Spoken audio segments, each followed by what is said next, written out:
Baik, sepertinya Bu Yarasi sudah bergabung sama kita. Assalamualaikum Bu ya. Waalaikumsalam warahmatullahi wabarakatuh. Alhamdulillah. Kabar baik Bu ya? Baik, alhamdulillah sangat baik. Alhamdulillah. Baik, Bapak Ibu, alhamdulillah Bu Yarasi sudah bergabung sama kita. Tadi Bu ya sudah informasi tadi sudah kita buka dengan tilawah, sudah selesai. Insya Allah kita akan teruskan dengan materi dari Bu ya. Seperti yang nampak materinya adalah memahami hakikat akhir zaman dan persiapan menghadapinya. Kepada Bu ya dipersilakan. Baik. Assalamualaikum warahmatullahi wabarakatuh. Waalaikumsalam. Baik teman-teman yang Allah. Alhamdulillah alamin wassalatu wassalamu ala sayyidil awwalin sayyidil akhirin nabiyina Muhammad wa ala alihi wa ali baitihi wa dzurriyyatihi ajma'in. Kita meskipun tadi sudah baca Al-Quran dan segala macamnya, mari kita juga kondisikan hati kembali dengan baca surah Al-Fatihah. Bismillahirrahmanirrahim.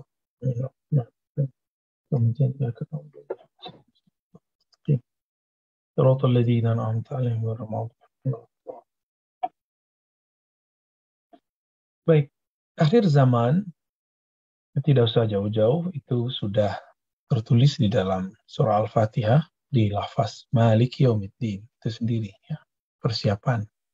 Namun Maliki Yaumiddin itu lebih kepada akhirat. Sebelum akhirat itu ini yang kita sebut akhir daripada masa. Itu yang kita sebut zaman ya. Nah, dalam hal ini kajian saya mengenai akhir zaman sudah banyak menyebar sepertinya di bedah kitab daripada Imam Abu Daud, Sunan Abi Daud, kitab hadis ketiga setelah Bukhari, Muslim, itu ada namanya Sunan Abi Daud. Dan saya membedah tentang akhir zaman, banyak sekali di satu masjid di Bintaro namanya MRBJ, silakan teman-teman cari di masjid tersebut ya. Lalu apa yang dapat kita ambil dan dari mana kita memulainya? Nah, barangkali itu yang harus kita pahami. Di hadis pertama Sahih Muslim, Kitabul Iman, bab mengenai iman, di situ Nabi SAW ditanya dan didatangi oleh seorang yang menyerupai Dihya Al-Qalbi, yang nanti orang itu disebut dengan Jibril. Jika Jibril makhluk cahaya diizinkan Allah untuk menyerupai seorang manusia, maka begitu juga terjadi pada sosok-sosok yang lain. Sayyidina Jibril bertanya kepada Nabi tentang Islam, iman, ihsan, dan terakhir Nabi ditanya oleh Jibril mengenai hal yang sangat penting sekali, yaitu matas sa'ah. Kapan itu terjadi kiamat? Nah, ketika ditanya kapan terjadi kiamat, Nabi Muhammad SAW menjawab, tidaklah yang ditanya lebih mengerti daripada yang bertanya. Nah, ini kalimat yang sangat penting sekali. Tidaklah yang ditanya lebih mengerti daripada yang ditanya. Ini adab satu kaedah memahami akhir zaman. Bahwa kita tidak bisa memastikan secara akurat kapan terjadi kiamat besar itu. Kiamat besar kita sulit sekali memahaminya. Ya. Kapan terjadinya? Mata sa'ah. Nah, dan yang unik di situ bahwa kata digunakan as-sa'ah. Jadi teman-teman kalau saya coret-coret ya. Nabi ditanya mengenai apa yang disebut dengan as-sa'ah. Sa'ah itu bahasa Arab, itu bisa diartikan time, ya. Bisa diartikan time, waktu. Tapi time-nya dengan T yang besar. Bisa juga time, sa'ah itu artinya waktu yang luas. Ya. Sa'ah artinya waktu yang besar. Karena sa'ah, beberapa mengartikan. Tapi ini kurang pas, kita mengartikan ini cuma dengan time, ya, waktu. W-nya gede, ya. Tulis capital. Apa kaidahnya? Ternyata Nabi SAW tidak mengetahui waktu tentang hari kiamat itu secara terperinci. Nabi diberikan waktu secara global dan Nabi tidak diberikan time-nya secara eksplisit, tanggal berapakah gitu, ya. Ini tentang hari kiamatnya, ya. Lalu sebelum kiamat itu apa yang terjadi? Sebelum kiamat maka terjadilah, saya membaginya menjadi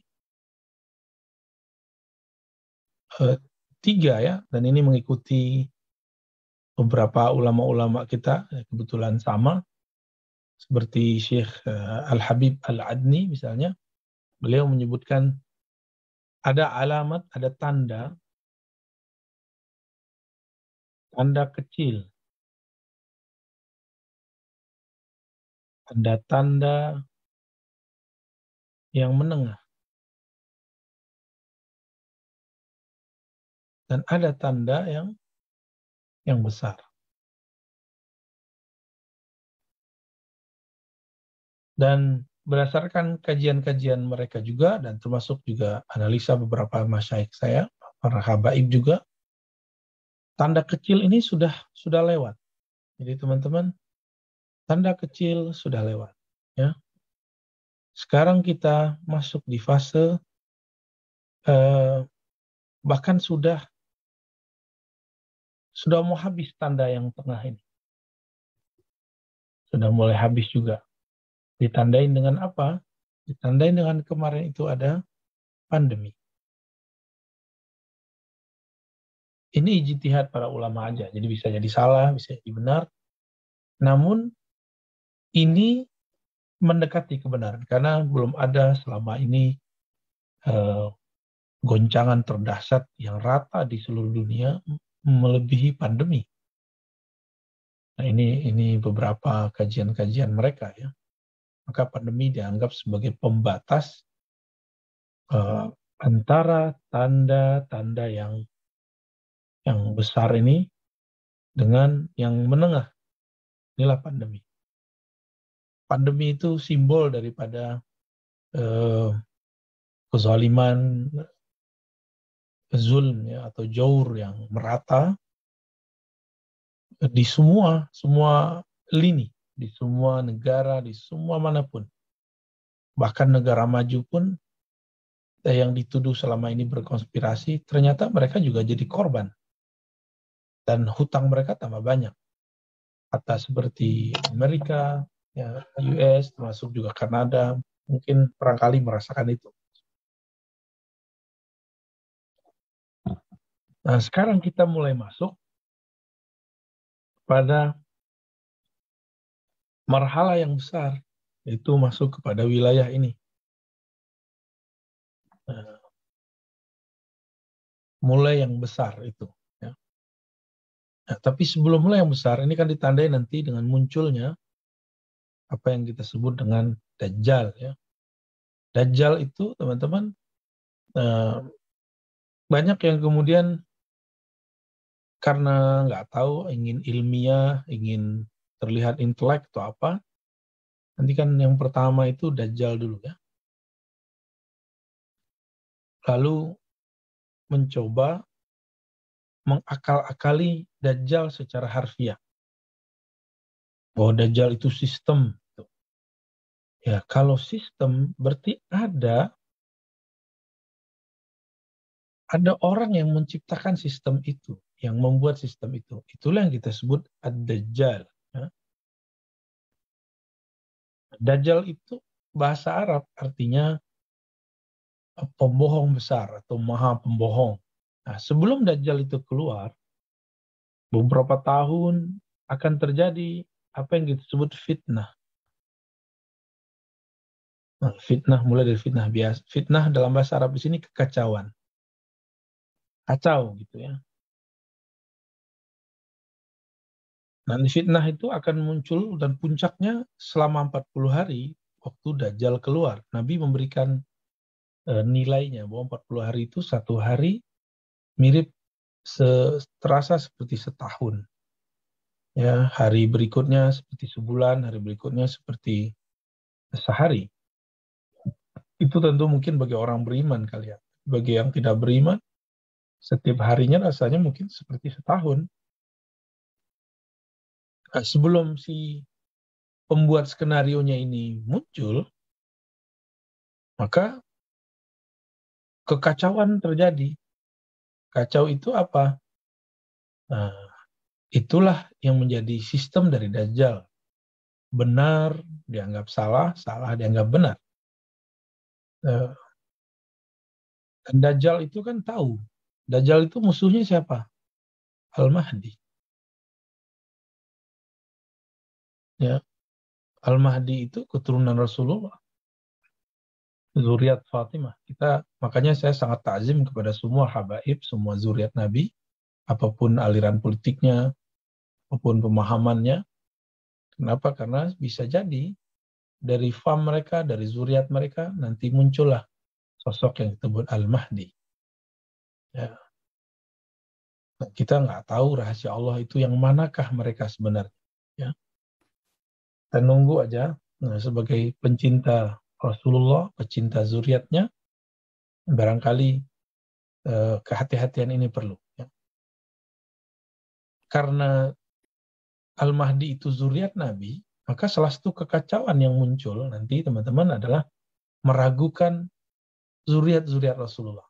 Dan ini sudah mulai banyak saya lihat orang-orang meragukan nasab para zuriat. Ya. Dan saya tidak ada persoalan saya dikritik oleh Habib Fulan kah, dikata-katai Fulan, itu bagi saya nggak masalah. Saya ridho aja dan tidak akan membuat kita membenci si Habib misalnya. Bagi kita mungkin ini kesalahpahaman saja dan itu tidak masalah. Karena Nabi Shallallahu Alaihi Wasallam mengatakan, Ahibbu ahli baiti hubban li. Hadis Tabrani ya, dan Kalabazi juga ada. Cintai ahlu baitku karena kamu cinta kepada aku. Nah, fitnah akhir zaman nanti teman-teman, nanti orang-orang mulai meragukan tentang zuriat Nabi Shallallahu Alaihi Wasallam. Ya. Syukurnya zuriat Nabi ini kan ada dari Sayyidina Al-Hasan, ada Sayyidina Al-Husain. Yang ada rekapnya, sistemnya itu Robita Alawiyah dari zuriat Sayyidina Al-Husain. Sedangkan Sayyidina Al-Hasan tidak ada. Maka ini berkembang banyak, saking banyaknya sulit untuk di-record ya, direkam jejak mereka. Sehingga mungkin berentan sekali ada pengakuan-pengakuan. Tapi meskipun di Robita Alawiyah zuriat Sayyidina Al-Husain sudah ada sistemnya, tapi kan tidak semua juga zuriat Nabi ini mendaftarkan dirinya, anak-anaknya di daftar zuriat. Maka ini hati-hati juga kita. Ya. Banyak kok kita lihat di masyarakat, di pelosok, zuriat Rasulullah SAW, tapi dia tidak mendaftarkan dirinya. Nah, belum lagi nanti fam-fam yang suku-suku atau fam yang sangat rumit diketahui karena memang sangat langka. Nah, Indonesia, Yaman, ya, termasuk pesisir-pesisir India, itu banyak sekali zuriat-zuriat Rasulullah SAW. Itu sebabnya keunikan-keunikan beragama akan muncul nanti di tempat-tempat tersebut, ya, karena ada zuriat Rasulullah SAW di sana. Nah, maka teman-teman yang melakukan Allah, salah satu fitnah atau kekacauan yang muncul adalah meragukan. Jadi fitnah Dajjal ini pertama kali adalah meragukan nasab Rasulullah, nasab zuriat Nabi Shallallahu Alaihi Wasallam. Ya.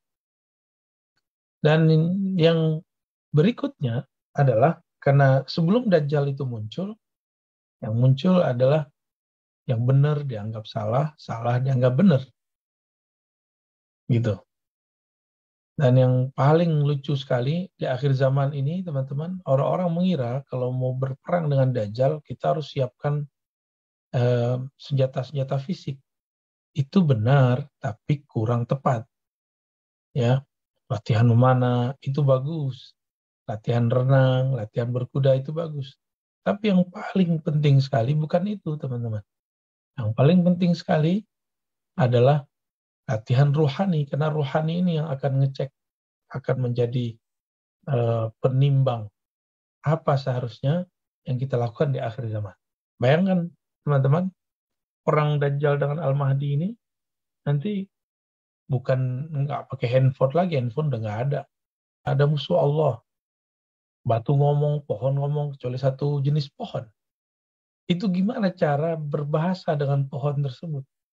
Maka tentu ada bahasa-bahasa pohon, bahasa-bahasa batu, bahasa-bahasa alam.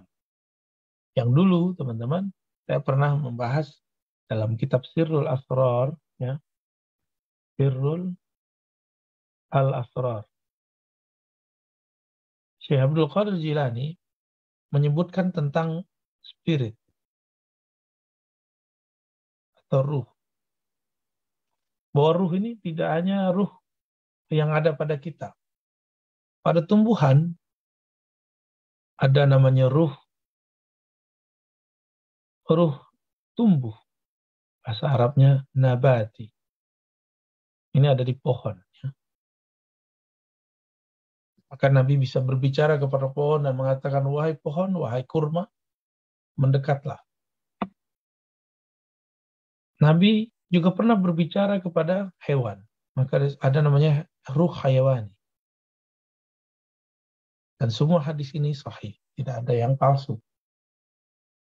Bahkan ada seekor onta yang mengadu kepada Rasulullah SAW. Nah, ini kemudian menjadi ruh hewan. Sayangnya hewan hanya mengadukan masalah lapar perutnya. Ya, yashku maja'ah. Meragukan mengenai lapar perutnya. Tidak mengadukan hal-hal yang besar.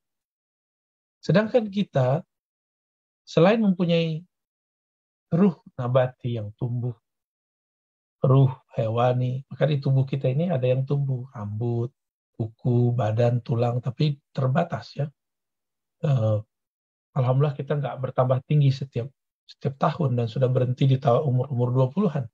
Coba kalau masih tambah tinggi, kan ribet juga rumah kita ya. Pintunya nggak cukup barangkali.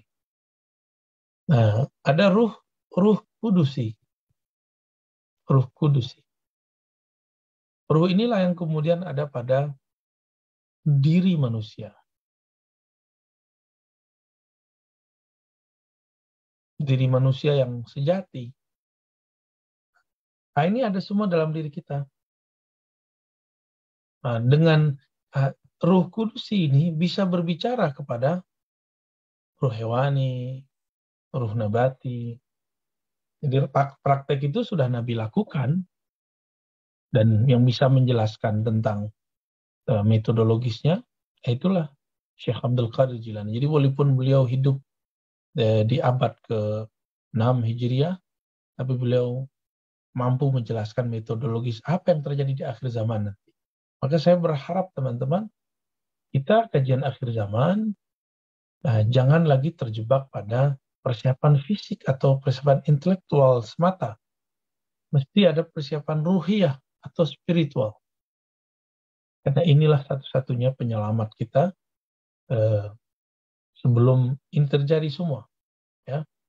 Jadi kalau kita buat ilustrasi yang baru, ya, manusia yang paling terdalam itu namanya kudusi. Inilah hembusannya Allah. Kemudian Allah balut dengan hewani.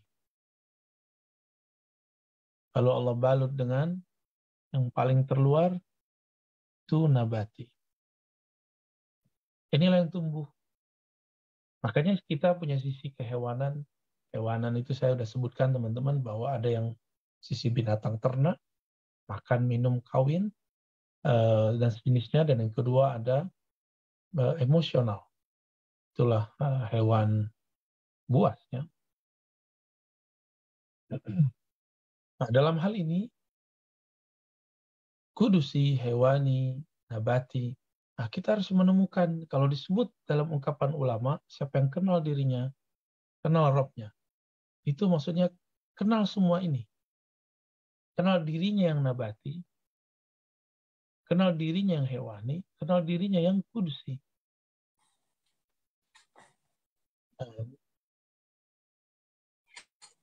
Diri yang hewani, maka kajian ini menjadi kajian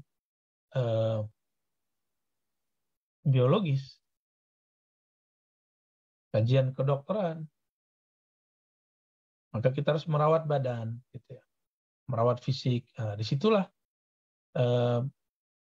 kemudian perlunya seseorang belajar ilmu-ilmu eksak, ya, belajar bagaimana merawat badan, kalau ada penyakit, bagaimana cara menyembuhkannya, obatnya. Nah, ini ada di tubuh biologis. Jika ini sakit, kita obati. Kita datang kepada pakarnya, itu dokternya, ada spesialisnya. Hewani ini lebih kepada teman-teman psikis. Yang lebih kepada psikis. Maka di situ ada emosi, di situ ada karakter. Ya. Nah, inilah yang disebut, inilah yang kemudian menjadi apa yang saya sebut nafsi, ya. Yang boleh juga disebut ego. Ya. Ego ini yang harus betul-betul dibenerin, dididik, karena ego ini betul-betul akan menjadi penyebab kehancuran apa saja, tempat pada saja. Majelis akan rusak kalau pengurusnya, orang-orangnya, kalau orang-orang yang kuat nafsiahnya. Jika kiainya, mursyidnya, ustadznya, anggotanya, nafsiahnya masih kuat, maka egonya akan menjadi penghalang semua itu. Ya. Nah, di situ ada ego, dua ego, teman-teman. Ego keinginan, ya.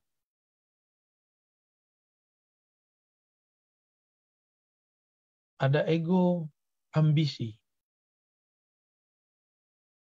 Keinginan itu keinginan yang sifatnya material. Di sini ambisi, ya, pengaruhnya imateri biasanya. Pengaruh lapak lah, kira-kira begitu. Keinginan ingin menguasai, ingin terkenal, viral, nah itu ada di ego tadi. Maka ego ini kalau aktif, dia akan memandang seperti dalam teori-teori tentang neurologi, orang-orang yang baru muncul itu akan menjadi rival, ya, menjadi saingan. Kita memandang orang itu saingan. Nah, itu nafsiahnya masih ini. Maka untuk mengalahkannya harus dicari apa yang bisa membuatnya tumbang. Dan itu yang terjadi pada hewan-hewan. Dan ini nggak boleh terjadi pada kita. Kalau ini terjadi, kita gagal masuk kepada dimensi ruhiyah, kudusiyah, yang murni. Ya. Nabati itu diri kita, tapi bukan yang sejati. Hewani itu diri kita, tapi bukan yang sejati. Yang sejati adalah kudusi. Ya, disitulah Allah memandang. Jadi Allah memandang kepada bagian kudus ini.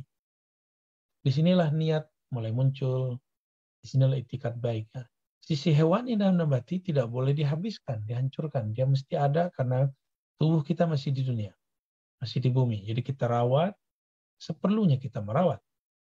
Sebatas keperluannya, jangan berlebih. Berlebih pada nabati, maka yang muncul nanti kita hubud dunia, ya, berlebih pada hewani, jadi tulul amal.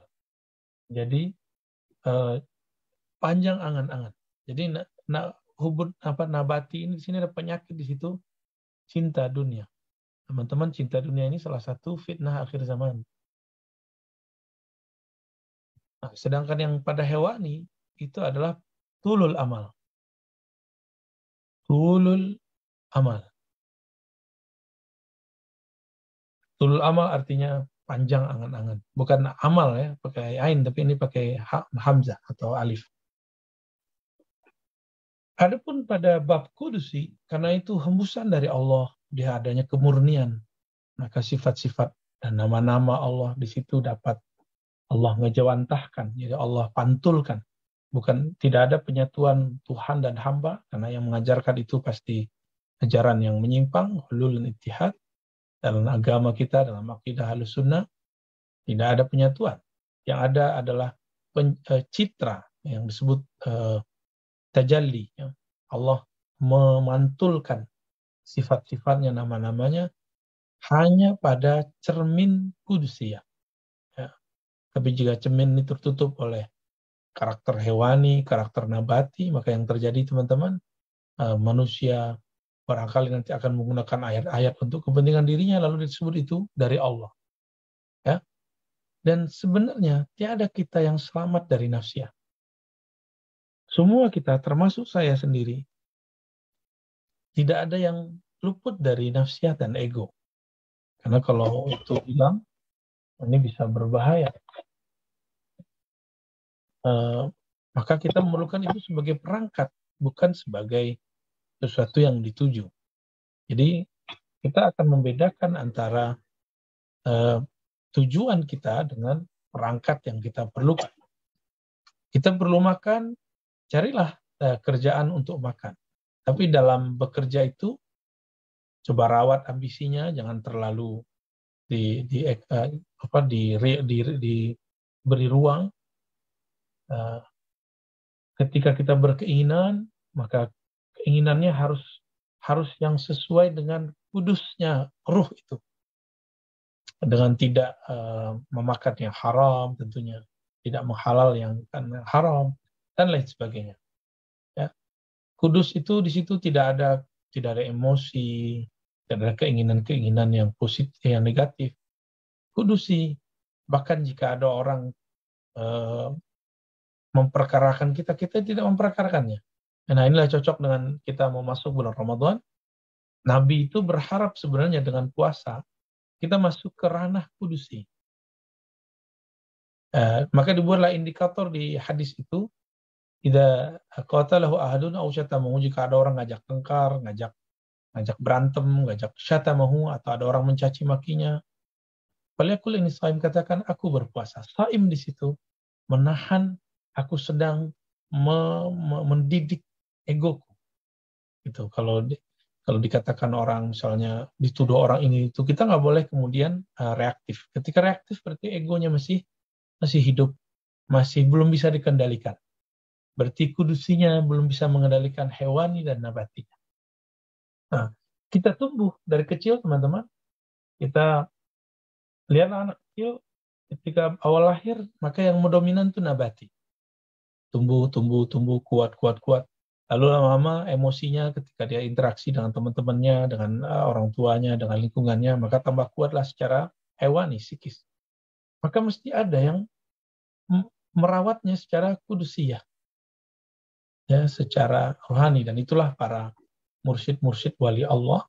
Tidak semua mursyid ini mampu juga, karena emang ini rahasia-rahasia Allah SWT. Tapi semoga dengan latihan-latihan nafsiyah yang mereka lakukan itu bisa membuat jiwa kita lumayan bersih. Ya. Qad aflaha man zakkaha. Sungguh beruntung yang membersihkan jiwanya. Oke, teman-teman, jadi persiapan kita ke depan itu bukan hanya persiapan latihan fisik, latihan memanah saja, latihan itu bagus, silakan dilanjutkan, tapi coba diteruskan, disempurnakan dengan latihan spiritual, ya, latihan kerohanian. Oke, barangkali itu yang dapat saya sampaikan. Semoga bermanfaat, ya. Saya kembalikan ke host kita.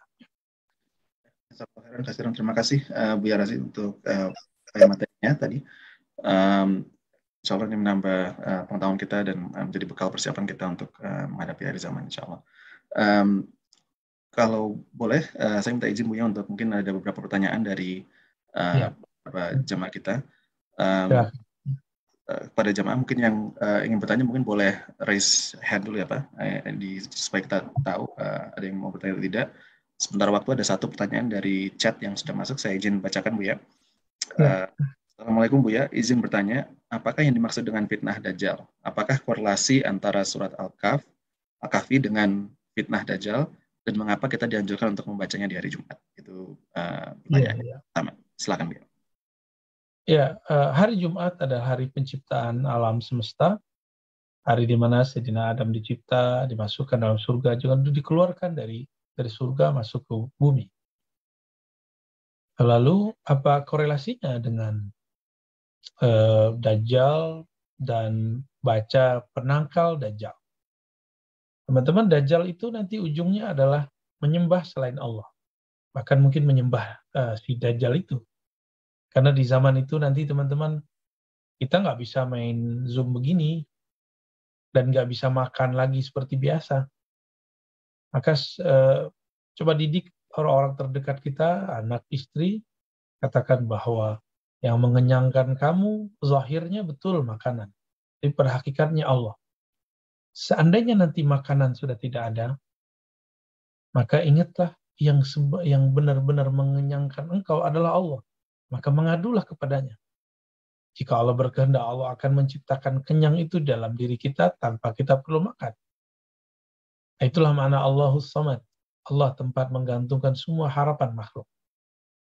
Disitulah kenapa Ashabul Kahfi 309 tahun tidur tanpa makan, tanpa minum masih hidup. Jadi surah Al-Kahfi ini dahsyat sekali mengajarkan kita bahwa nanti akan ada masa kamu tidak makan, tidak minum, tapi kamu bisa hidup kok. Buktinya apa? Kalau Dajjal cuma 40 hari, itu Ashabul Kahfi 309 tahun. Itu maksudnya. Lalu yang paling penting di situ ada dua hal lagi, yaitu kisah Nabi Musa dan Nabi Khidir.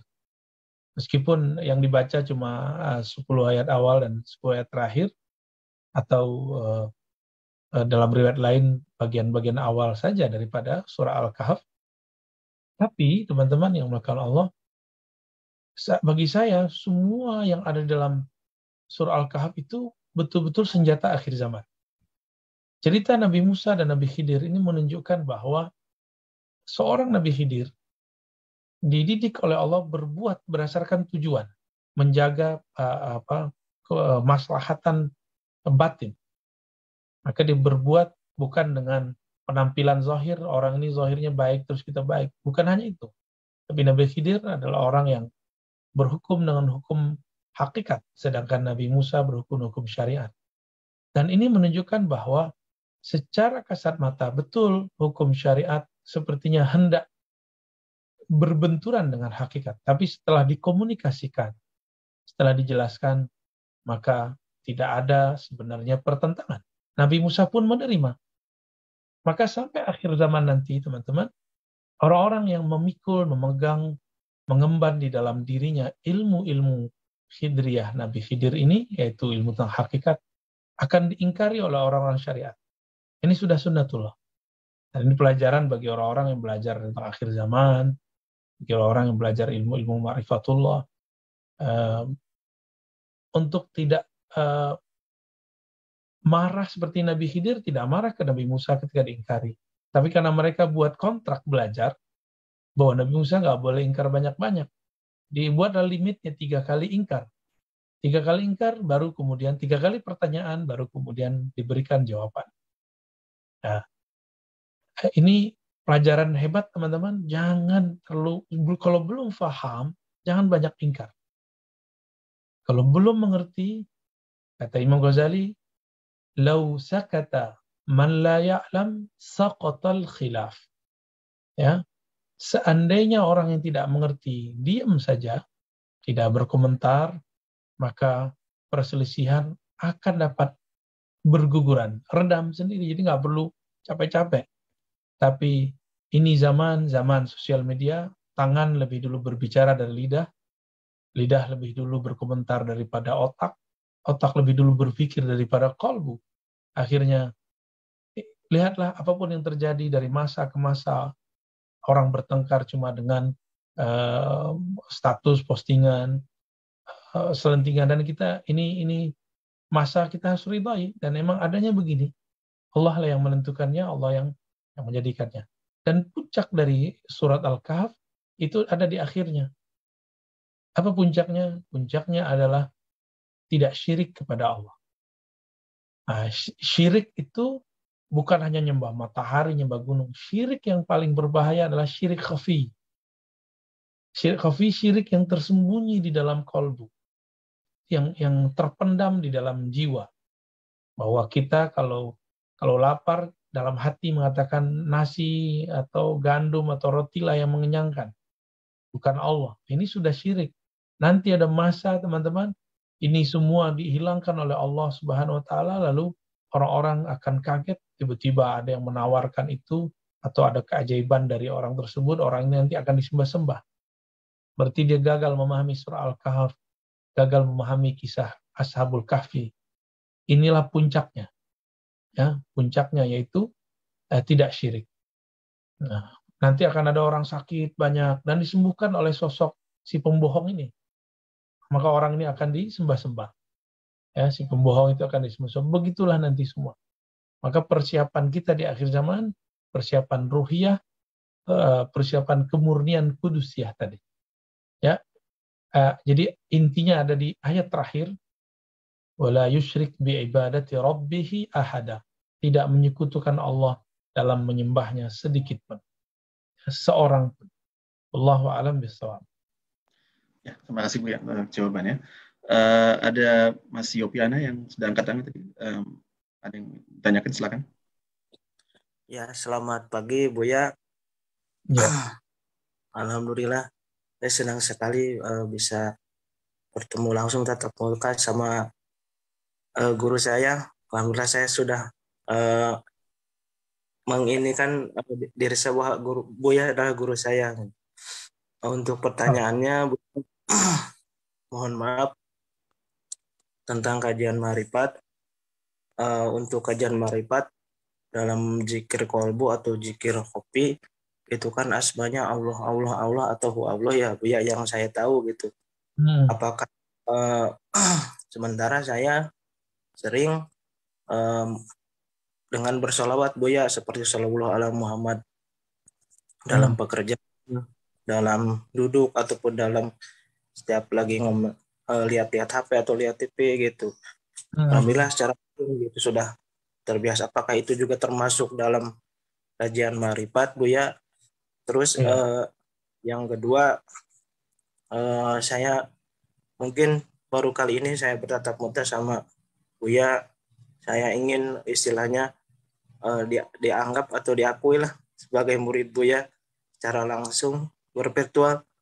Saya memang fans sekali sama Buya, terus tajam lah, kagum sama Buya. Walaupun kabar-kabar sekarang begini, tapi saya tetap percaya sama Buya. Saya sedih sama Buya. Saya ingin diakui menjadi murid Bu. Terima kasih Buya. Assalamualaikum warahmatullahi wabarakatuh. Maaf Bu. Assalamualaikum. Ya, terima kasih Mas Yopi ya. Insya Allah siapapun yang ikut ngaji dan tasdik membenarkan apa yang kita sampaikan, insya Allah sah dianggap sebagai murid. Ya. Maka perlu di situ ada sidq, membenarkan, mempercayai. Ya, itulah hubungan antara murid dan guru. Tapi perlu diketahui saya ini bukanlah manusia sempurna, pasti ada kekurangan-kekurangan di sana-sini dalam diri saya. Saya bukan nabi, jika ada kesalahan, dan itu dimaklumi, karena kalau bukan nabi, ya pasti manusia biasa dan pasti ada salahnya. Maka jika ada kesalahan pada diri saya, itu nggak usah kemudian diikuti. Karena saya bukan seorang rasul, nabi yang apapun yang dikatakannya menjadi wahyu. Ya. Jadi teman-teman, mahabbahnya, terima kasih, semoga mahabbahnya karena Allah Subhanahu wa Ta'ala. Dan saya adabnya pun ketika ada orang senang, cinta, saya tidak boleh GR juga, nggak boleh melayang juga, karena sebenarnya itu cara masyarakat atau ya orang-orang ikut ngaji mencintai Allah lewat kajian orang-orang yang menciptakan tentang Allah.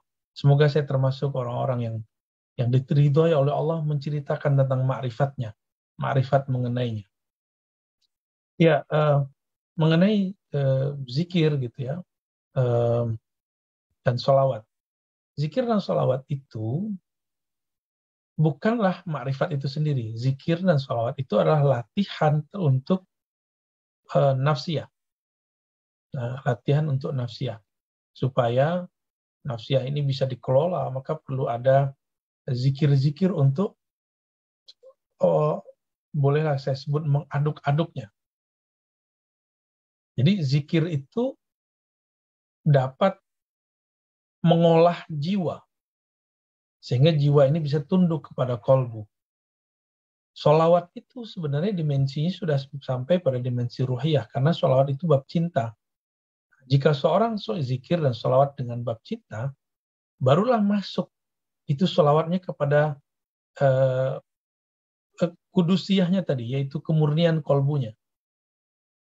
Teman-teman, saya sudah sering menceritakan bahwa ada orang bersolawat, berzikir karena pengen sesuatu. Nah, itu baru yang bermain ruh nabatinya, ruh hewaninya. Misalnya pengen punya mobil, pengen punya rumah, itu berarti yang bermain ruh hewaninya, ruh nabatinya. Ketika dia bersolawat, karena dia memang merindukan Rasulullah, karena dia mencintai Rasulullah, ingin berjuang, ingin mewarisi perjuangan Rasulullah SAW, orang ini itulah yang disebut kemudian bersolawat, solawatnya solawat ma'rifat. Berzikir, zikirnya zikir ma'rifat. Ketika zikirnya bukan lagi dengan iming-imingan, zikirnya sudah dengan kemurnian. Nah, jadi ma'rifat itu adanya di kudusiyah tadi. Kalau dalam struktur kolbu kita sebut sir. Di dalam sir rahasia diri. Jadi silakan berzikir, silakan bersolawat, tapi dengan cara berniat untuk mencintai Allah dan Rasulnya, mutlak. Bukan karena ingin dapat pahala saja, ya kita senang dapat pahala, bukan hanya pengen diberikan hajat-hajat duniawi semata, kita memerlukan fasilitas duniawi.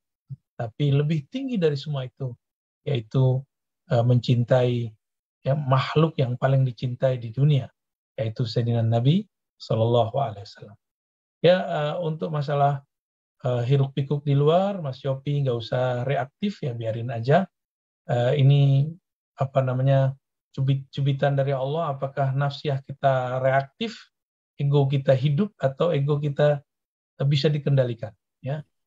Dan sejauh ini saya tidak terganggu sama sekali.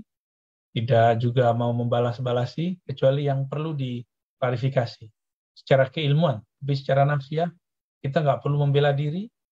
Cukuplah kalau emang ini benar, Allah yang bela, bukan kita yang bela. Nanti Allah akan datangkan orang-orang yang akan membela tanpa perlu kita membela. Ya, in tansurullah yansurkum. Jika engkau membantu Allah, Allah membantu kamu. Kita viralkan Allah, kajian tentang Allah, kita viralkan kajian tentang Nabi Muhammad, maka kajian kita akan diviralkan. Kita nggak perlu viral. Yang perlu viral itu adalah Allah dan Rasulnya. Ya. Nah, jika ada yang terganggu dengan itu, biarin aja. Kita nggak usah tersinggung. Itu urusan mereka. Jika ada yang tidak senang dengan itu urusan mereka. Secara mungkin teman-teman tahu dari dulu sampai sekarang kajian saya begitu-gitu aja. Secara politik saya juga begitu-gitu aja. Saya saya tidak pro dengan manapun, tapi saya ketika ada orang yang merawat negeri ini, saya akan mendukungnya. Ya, sampai 2024 saya tidak akan pro dengan siapa saja dalam artian mengkampanyekannya, tidak akan. Ya. Namun ketika sudah memimpin negeri, saya akan mendoakannya meskipun saya tidak memilihnya. Nah, itu ajaran Ahlussunnah yang saya terima dari masyaikh-masyaikh saya. Walaupun kemudian ada yang menganggap itu bukan Ahlussunnah lagi. Nah, itu urusan mereka, kita nggak perlu menanggapi. Lagi-lagi teman-teman, ini adalah ya boleh disebut ujian nafsiyah. Jangan terpancing, jangan reaktif. Semua adalah hadiah-hadiah dari Allah Subhanahu wa taala. Wallahu a'lam bishawab. Terima kasih Buya untuk tanggapannya. Ada Mbak Baby dari Calgary yang present yang bertanyakan, silakan Mbak Baby.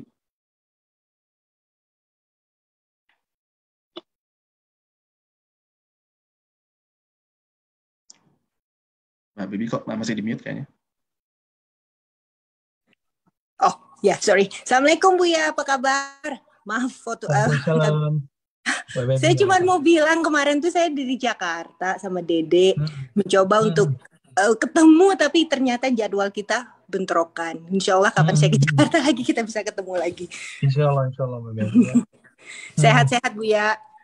Alhamdulillah, insya Allah. Makasih Mbak Bibi. Mungkin saya teruskan ke pertanyaan Bu ya, mohon izin saya bacakan. Ya, betul. Ada satu pertanyaan dari nggak tahu nih Mas atau Mbak Jo di Jerman sepertinya. Saya bacakan saja insya Allah. Assalamualaikum Bu ya, izin bertanya. Salah satu fitnah Dajjal tadi meragukan keturunan Nabi. Bagaimana sebagai orang awam mengenal keturunan Nabi atau minimal tidak meragukan tapi juga tidak tertipu dengan yang mengaku keturunan Nabi? Iya, bagus, pintar itu pertanyaannya ya. Itu pertanyaannya. Kita menghormati zuriat Nabi dan juga nggak mau tertipu. Tipuan ini ada yang menipu lewat nasabnya, ada yang menipu lewat ajarannya. Ujung-ujungnya cuan, fulus. Jadi biasanya orang-orang menipu itu karena urusan duit, ya. Biasanya kalau habaib itu tampilannya kan yang kebayang sama kita ya seperti pakaian Rasul lah, pakai serban, pakai gamis. Nah.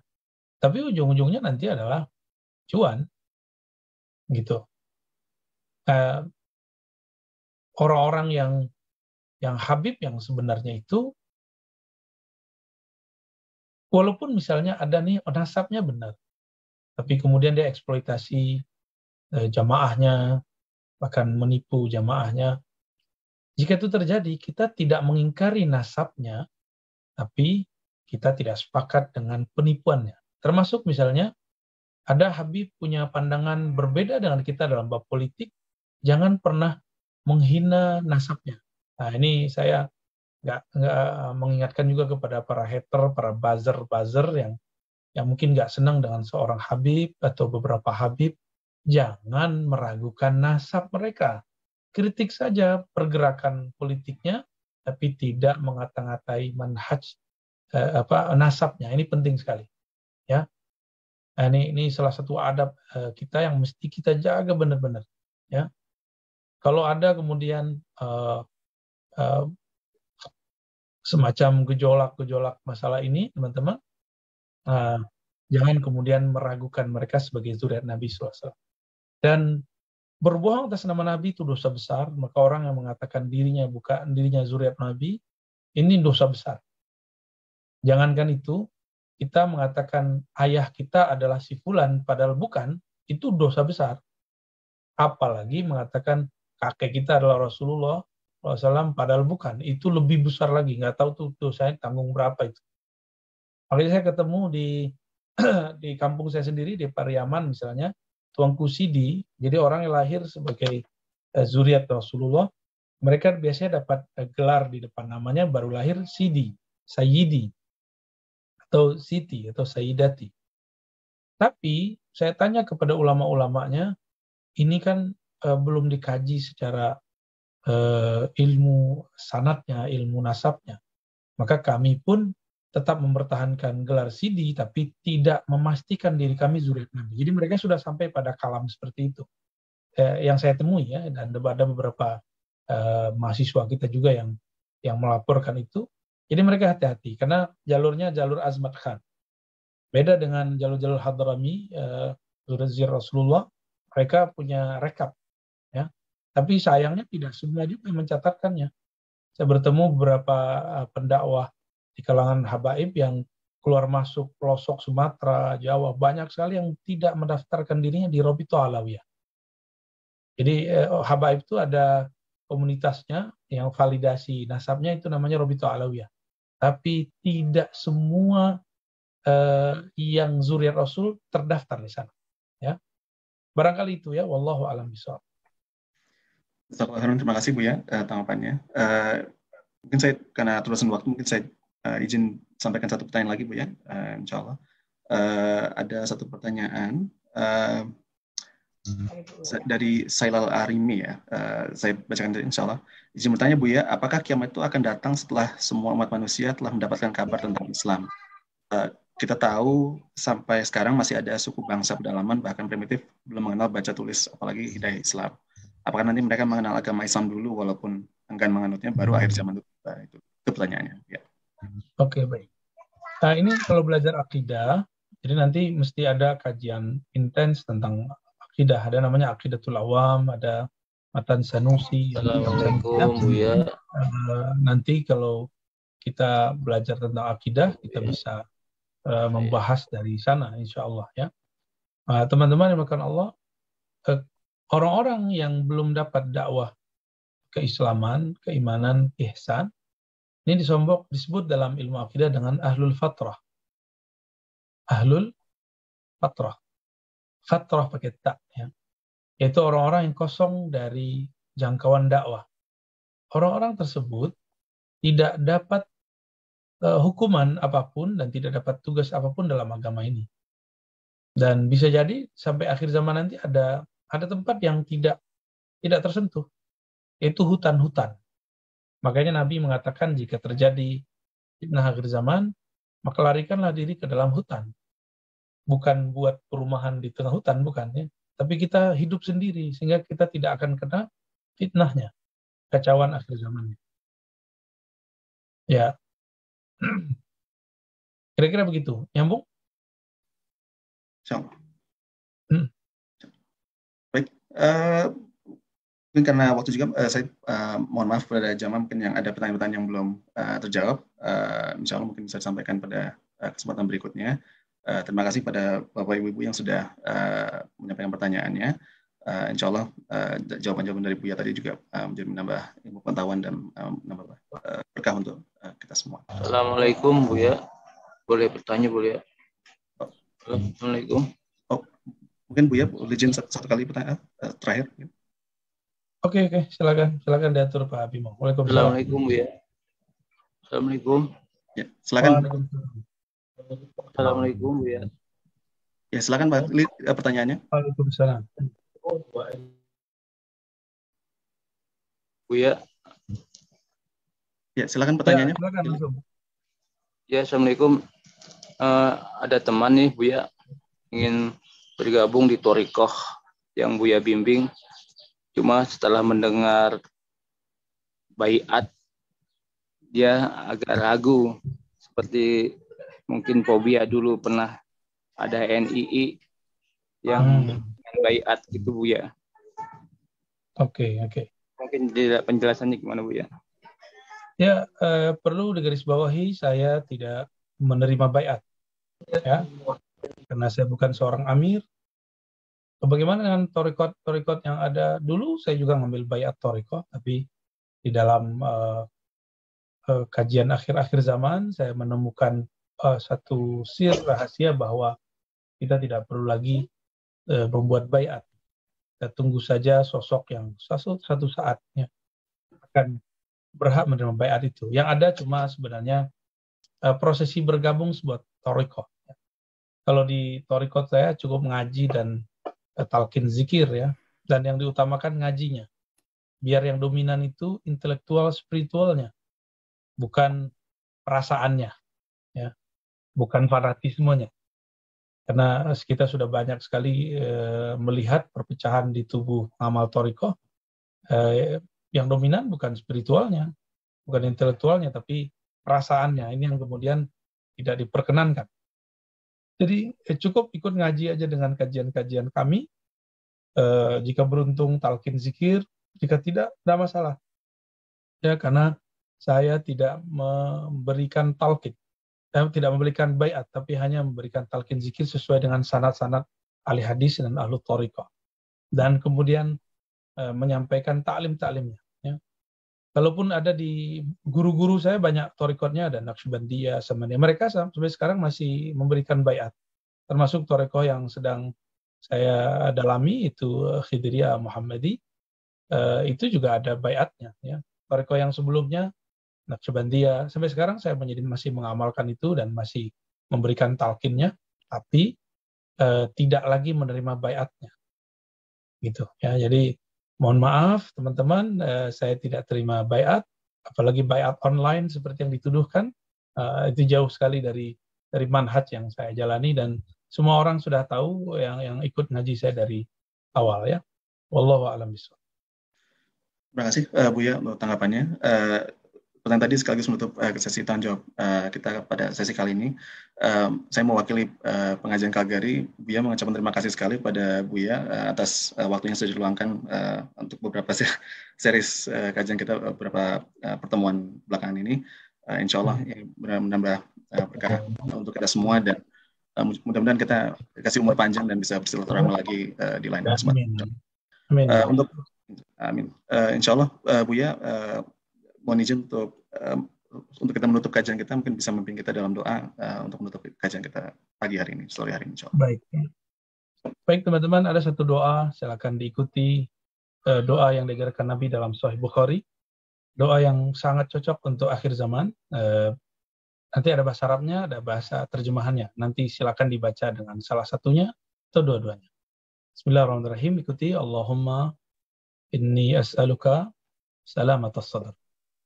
Ya Allah, berikan aku kebeningan kolbu, keselamatan isi dada, kemurnian isi hati. Wa na'udzubika min su'is sadr. Dan lindungi kami dari noda-noda kolbu, kebusukan hati, dan ketulusan di dalam jiwa. Nah, ini doa dari Nabi. Silakan diamalkan. Saya ijazahkan siapa yang mau mengamalkannya.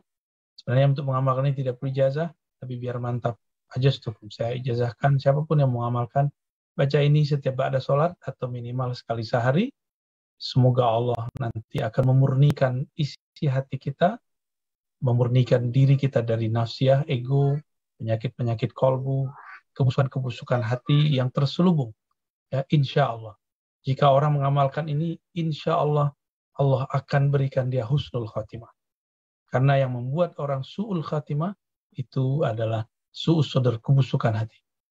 Allahumma inna nas'aluka salamatas sadr. Ya Allah, berikan kami kemurnian kolbu, kemurnian jiwa, kebeningan kolbu, kebeningan jiwa.